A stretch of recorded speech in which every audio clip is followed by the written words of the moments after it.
patubot sa gugma.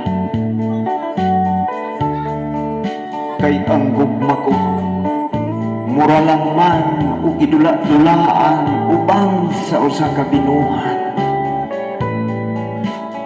Binuhat nga mo'y nakahugtong ni akong galamhan. Hantod karon. Kay ang gugma ko nangindahay man unta nga makaambisyon sa maong binuhat. Apan bisan unsaon nagpangalyupo kining dughan kung nagkamang sa malaw nga kabungturan. Kay ang katahong isugong ko nahisama sa panganod na adunay pagkahilis,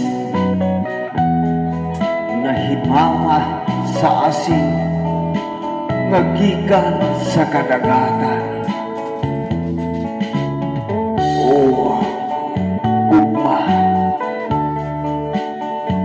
masakit man di ay kung imong sulubong sa imong dughan. Gugmang tinuuray o gugmang gikomedyahan, nagpariha lamang kini sa kasakit kung itakdo sa imong kasing-kasing. Ang katahong sa imong minahal musalingwan sa imong dughan, ug kini mukulikot hangtod sa kahanturan kung siya imong kimahal. Nag-antos kining dughan kay imong gipasakitan, kining gugmang naalaot lamang kay gidaog-daog sa panahon. Ang kapalaran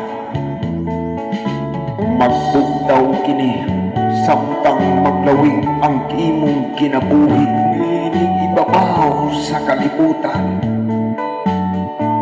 Kalibutan nga gabugtaw sa imong buinas ug dimalas.